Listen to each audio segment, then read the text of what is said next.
Howdy y'all, Fuzzy Biker here, and look what I've got today. This is motorcycle royalty, at least in the Royal Enfield world. This is a Royal Enfield Cycar.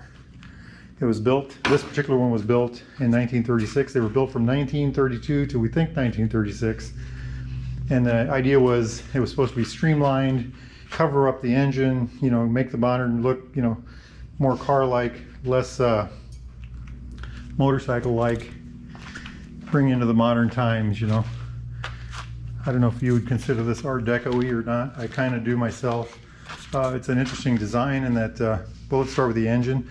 It's a two-stroke 145 cc Villars, single cylinder with an inclined forward cylinder. The cylinder leans forward. Let's see if we can get you a picture of that back in there. Carburetor's right there. It's got a little cover over it to, let's see if we can get a better shot there. Little cover over it to deflect the bugs out of the way, but it's just a tiny little carburetor. And of course there's the fuel shut off. The exhaust is on this side. You can see it right there. Comes down and then comes out back here, right there. Very interesting. It's got the 3-speed right here.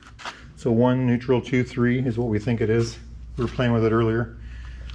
You know, back in the 30s, almost all bikes were hand shifts. Clutch on this side. Something interesting about this is not the gas right here. This is the gas right here. Throttle and choke. Kickstart, of course. I'm not sure what this is, but anyway, this is the gearbox oil right here. Kind of a nifty thing I was just noticing earlier. Mechanical brake, of course. There's the adjuster on that end. But look how everything's hidden. Everything's inside. The frame of the motorcycle is actually the metal. This is all part of the frame. The fuel tank is right here. This is all the frame. So this holds everything together. You know, everything's attached to that body. But very interesting thing. Stamped steel. Everything's stamped. You know, this comes off if you want to work on something. It said something about the rear mudguard being quick release, but I can't figure out how that works. You get on this side, and this whole thing, let's see if we can get a light for it. This whole thing comes off right there. There's supposed to be a something here that, you know, keeps the dirt off your legs, but that's apparently missing. That's the only thing I can find that's missing at this point. Incredibly unique looking thing. Like I said, 1936 this one is.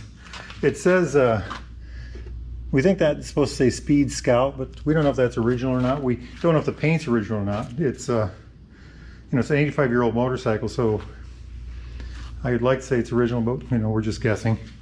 A girder front end, and that's something interesting also. The girders are stamped. These are stamped steel.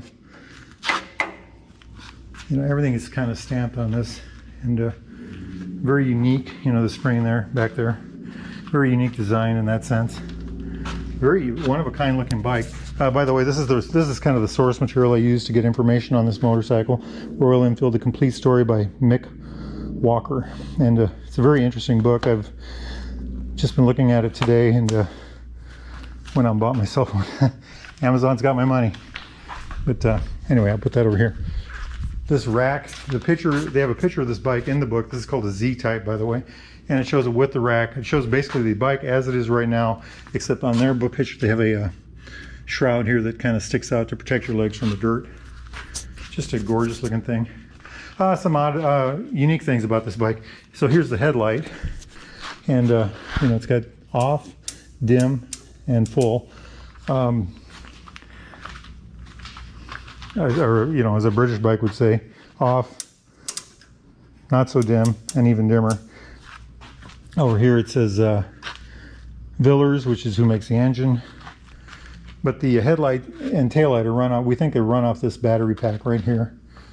So the ignition systems, we think, is run, just like a two-stroke, is run off the crankshaft. And so if you want power for your headlight and taillight, you have to have a battery pack, and there it is. So if you're going to go night riding, you got to make sure that's charged. Kind of a neat looking thing, isn't it? Has a New York 1955 plate on it. We don't know what, you know, we don't know if that was just something somebody added, or if that was, you know, the last time it was registered, or what.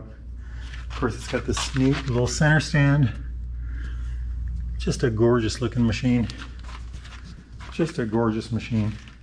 I love these bend back levers. You know, they mount on this side instead of that. We were looking here, there's a little storage space down here. I'm guessing there's supposed to be a cover for that. Very nice little seat. A friend of mine was sitting on it just a little bit ago. I haven't sat on it yet. A little tiny, look at that brake. You know, that looks like a very small brake, but then again, it's, you know, probably a 3 or 4 horsepower motor. 2 or 3 or 4 horsepower motor. So it's not going to be a speed monster. Over here we've got an air pump. Back in the day, I'm sure that was a required piece of equipment. Just a gorgeous machine. Just a gorgeous machine. Fuel goes in here. This is the tank. It's a stamp tank. You would take this off. That's a measuring cup. You'd fill that with oil, dump it in there, and then you would fill the tank up with a fuel all the way, and that would give you your gas mix ratio.